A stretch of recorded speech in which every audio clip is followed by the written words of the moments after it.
At ngayon mga giliw naming tagapakinig, narito si Lola Sela sa kanyang pangalawang kabanata ng kanyang kwento na pinamagatang Daniel at Duwende, dito sa ating dulang Mga Kwento ni Lola Sela.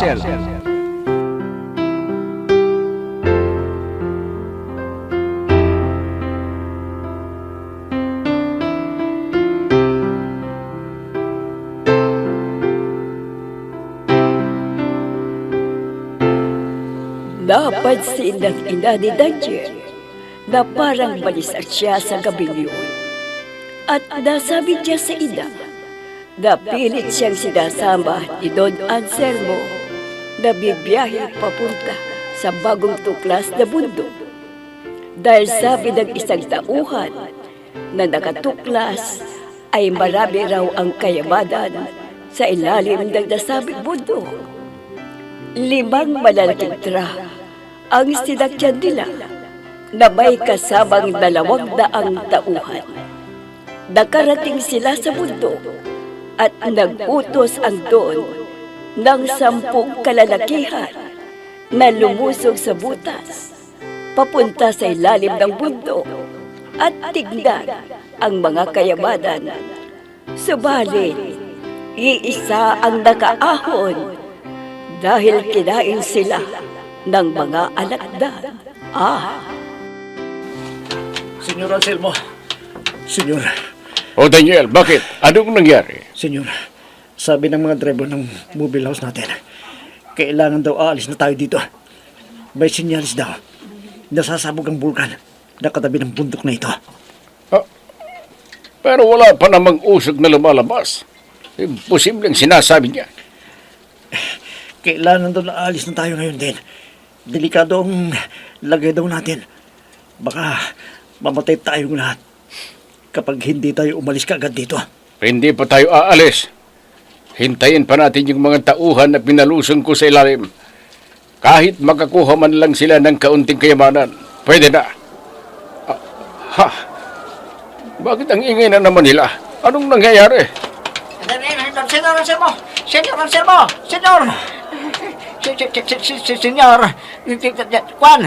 Ang lupang kinaroroonan natin. Nako! May singhole pala! Ano? May sinkhole? Oo. Paano nagkaroon ng sinkhole? Hindi ko lang, senyor. Kailangan daw na maghanda tayo dahil hindi magsatagal. Lulubog ang bundok na ito! Hindi! Hindi! Ihanda ang mga bumilaos! Lulubog ang bundok na kinaroroonan Sabihin sa mga tauhan nating may hawak ng radyo. Humingi tayo ng tulong sa lahat ng makakarinig para makahingi tayo kaagad ng tulong. Sige na! Kumilos na kayo kaagad! Senyor, kahit tatawag tayo sa radyo, wala na pong makakarinig dahil malayong-malayo na itong kinaroroonan natin sa lungsod. Kung ganoon, sige, ihanda ang mga sasakyan. Lalayo tayo ng kaunti. Bilisan ninyo! Senyor!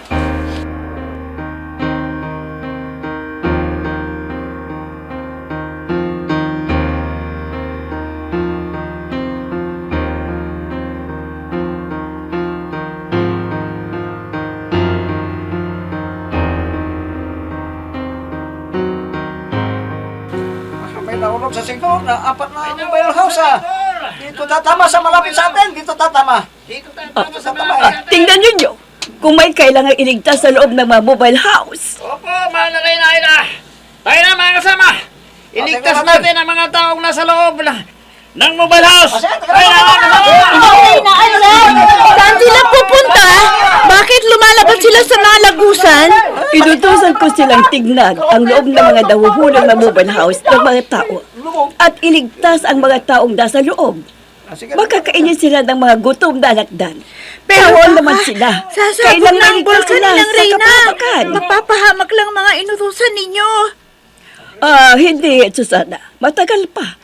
May pagkakataon pang pwedeng iligtas ang nasa loob ng mobile house. Kawawa naman sila. Katulad din nila nating nilalang ng may kapal. Sige po, Ina. Susubukan ko ring lumabas sa lagusan. Baka makatulong din ako sa kanila. Huwag na, Susana. Dito ka na lang. Samahan mo ako sa kuweba na kinaruroonan ng higanting alakdan Baka may ibibigay na naman na babala. Halika na, Susana.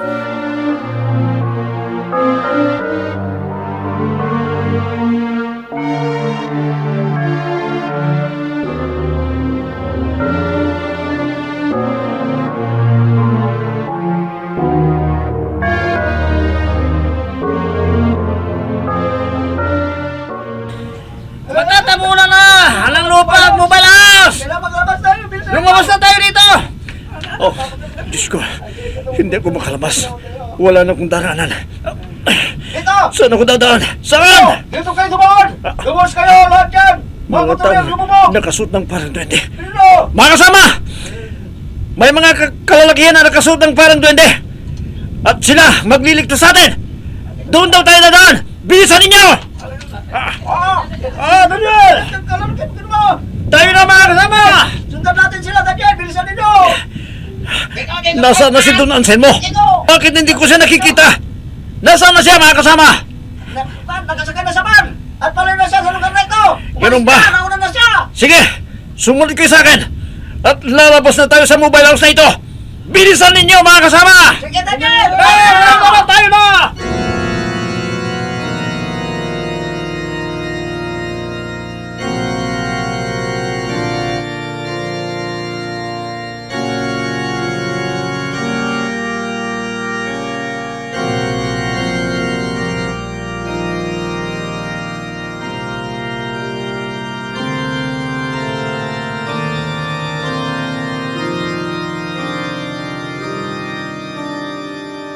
Ate Susay! Ate Susay! Ha? Bakit, Iday? Ano nangyari sa'yo? Ate Susay, narinig ko na nagkwentuhan ang mga tauhan ni Don Anselmo. Yung mga mobile house na sinakyan nila Daniel, nahulog daw sa sinkhole doon sa bundok. Ha? Totoo ba yung sinabi mo, Iday? Totoo, ate. Yan ang usap-usapan ngayon ng mga tauhan nila na narinig ko. Nandoon na yung mga pamilya ng mga sumama kay Don Anselmo. Hindi. Ang anak ko. Sana nakaligtas siya. Iday, halika. Samahan mo ako sa paanan ng bundok. Hihintayin ko ang pagdating ni Daniel. Halika. O ate, sige na, tayo na.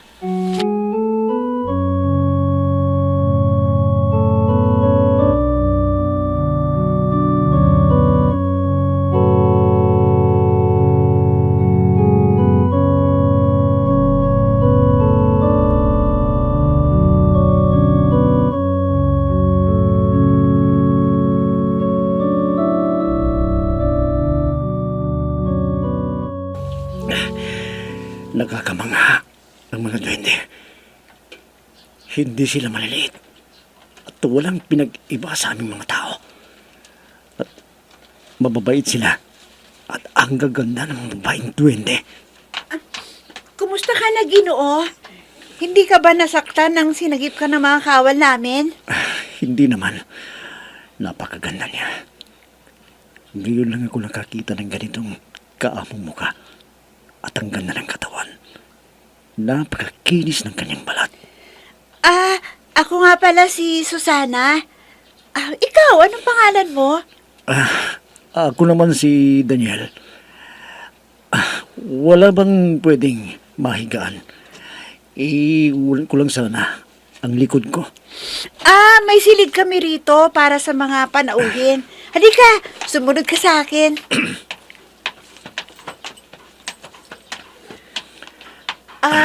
Ito ang mga silid ng mga panauhin namin. Pumasok ka na. Ang ganda ng loob nito. Ang daming palamuti. Malapit nang sumabog ang bulkan malapit dito. Kaya, kung pwede, huwag ka munang lumabas dyan ha, para hindi kayo masaktan. Oo, Susana. Salamat. Maraming salamat. Sige, maiwan na kita dito. Kung may kailangan ka, puntahan mo ako sa kulay asul na silid na yon. Oo, Susana. At inuulit ko, maraming salamat sa'yo. Sige, maiwan na kita. Napakaganda niya talaga. Kaakit-akit ang kanyang mukha. Parang gusto ko nang manirahan dito. Para habang buhay na makapiling ko ang duwending babae ito.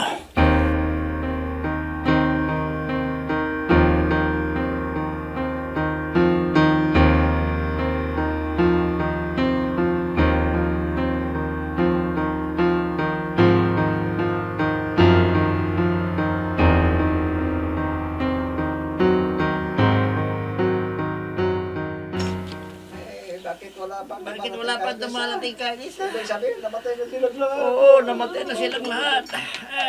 Oh, may natatanong akong parating na sasakyan. Oo nga.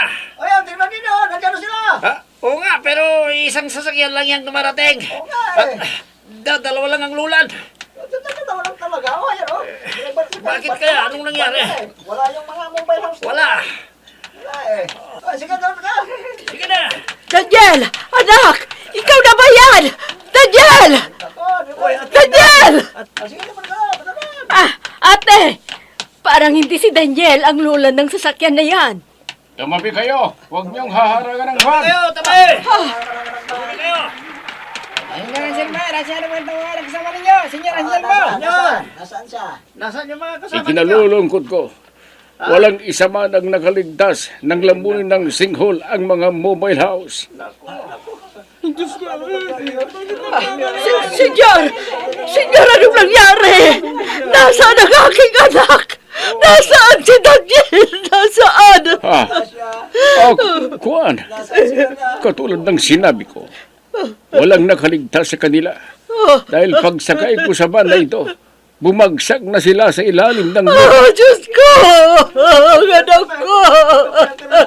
Daniel! Anak ko!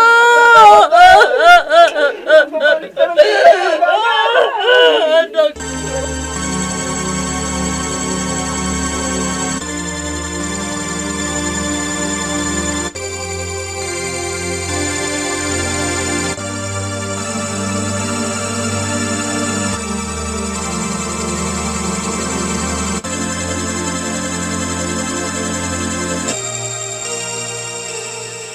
Papa, mabuti at ligtas kang nakarating dito sa mansyon. Oo, Lani, Iha. Akala ko hindi na ako makakabalik dito. Pero babalik ako doon sa ibang araw. Bakit ka pa babalik, Papa? Kamunti ka ng madisgrasya. At saka, paano nang mga kasama mong tauhan na nalamon ng singhole? Paano makukuha ang mga labi nila? Baka pagpistahan sila ng mga alakdan doon. May inutusan na akong mga tauhan na kukuha sa mga labi nila. Kawawa naman sila, Papa. Oo nga pala, Papa. Nasaan si Daniel? Oh, kasama siya na nilamon ng sinkhole. Ano? Hindi! Hindi! Oh, bakit, Lani? Papa, wala po. Wala. Kung kasama si Daniel na nilamon ng singhole, isisilang kung walang ama itong nasa sinapupunan ko.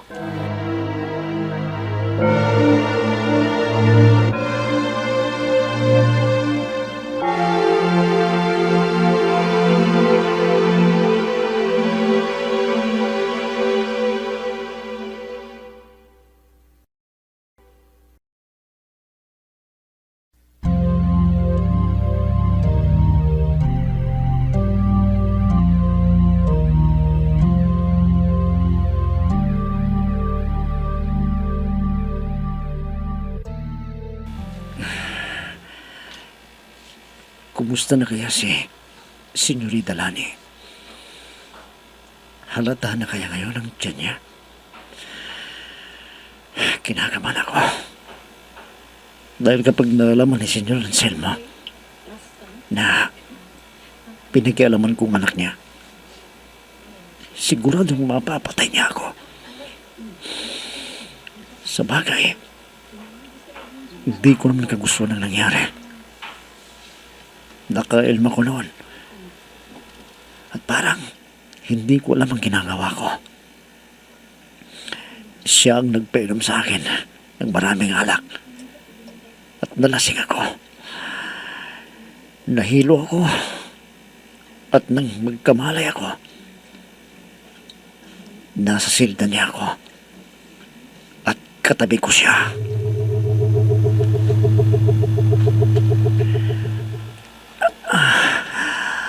Saan ako naroon? Nandito ka sa silid ko, Daniel. Bakit? Ayaw mo ba akong makatabi? Senyorita Lani, uwi na ako. Baka makita ko lang. Papa mo na nandito ako. Bago ka umalis, bibigyan kita ng alaala para hindi mo ako makalimutan. Senyorita, wag. Huwag kang magkubad. Ibalik mo yung damit mo. Bakit? Dinabai ka ba? Ha? Bakla ka ba? Ha? Bakla! Bakla! Hindi ako binabae. Lalaki ako, senyorita. Binabai ka! Hindi ka tunay na lalaki. Sinabi nang hindi ako binabae. Daniel! Daniel! Senyorita, Iyon na ako sa gabing ito.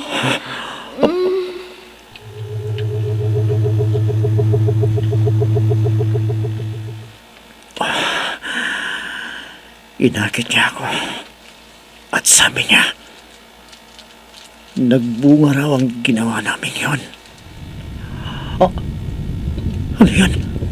Daniel! Pumasok ka na sa kuweba! Bilisan mo!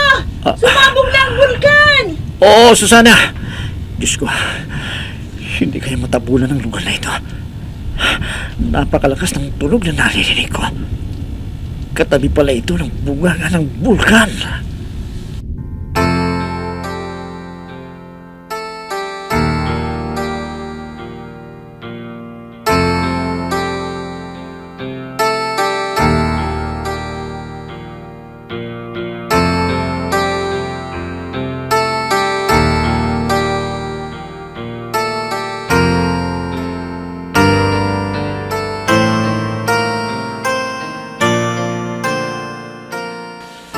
Inay, ang anak ko, hindi pa ba dumarating?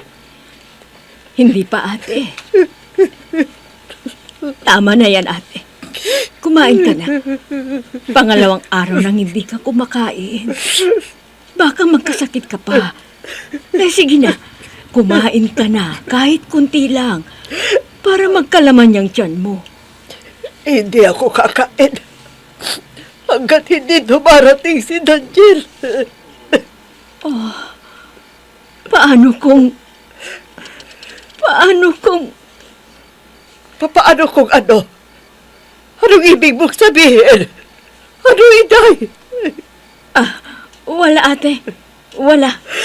Alam ko na ang ibig mong sabihin. Hindi mamamatay ang anak ko. Buhay ang anak ko. Buhay siya! Buhay si Daniel! Ate, buhay ang anak kumain ka na muna. Tapos matutulog na tayo. Bukas, puntahan natin si Don Anselmo. Kausapin natin. Itanong natin kung ano talaga ang nangyari sa kabundukan. Ayop ang Don Anselmo na yun! Bakit niya pinabayaan ang anak ko? Bakit? Bakit? Daniel, anak ko. Mabalik ka na. Ihintayin kita. Sabay tayong kakain, anak ko. Daniel. Daniel.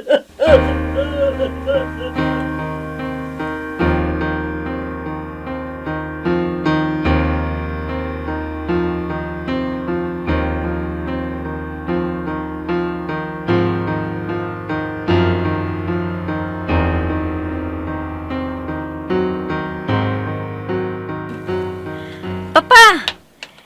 Nandito po ang nanay ni Daniel. Gusto raw kayong makausap. Papasukin mo, Lani. Pumasok na raw kayo. Senyor Anselmo, Nasaan si Daniel?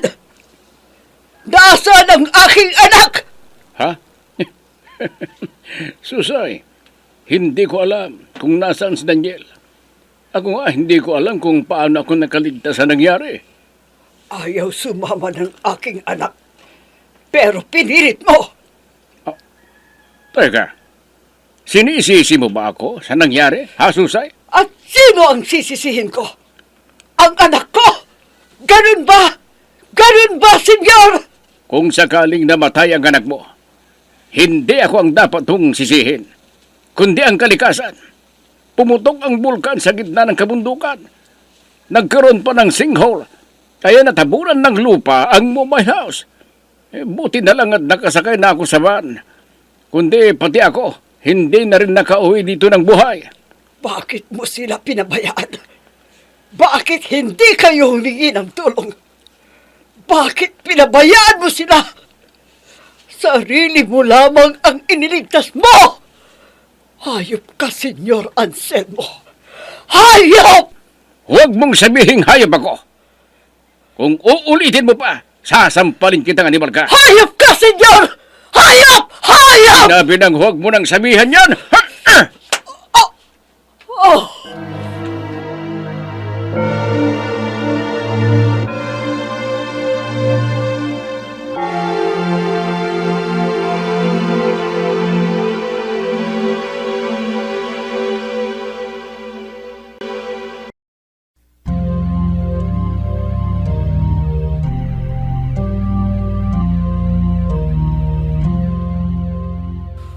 Saan kaya hahantong ang pagtatalo nila Susay at Don Anselmo?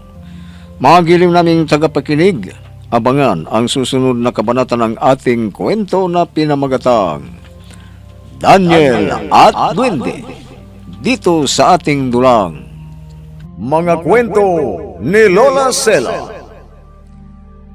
Mga nagbigay buhay sa ating dula: Myra Abrihal Narnola, Susan Malignem, Ami Diaz, Oscar Ora, Robert D. Guzman, Jun Cabato, Eva Alcoreza. Technical Supervision at Musika, Oscar Ora. Nilapatan ng tunog, Robert D. Guzman. Sa panulat at direksyon, Emma Dalupe. Mga Kwento ni Lola Sela. Inihahandog ng IFRE Recording Studio para sa pambansang radyo ng Pilipinas, Bombo Radio, Philippines.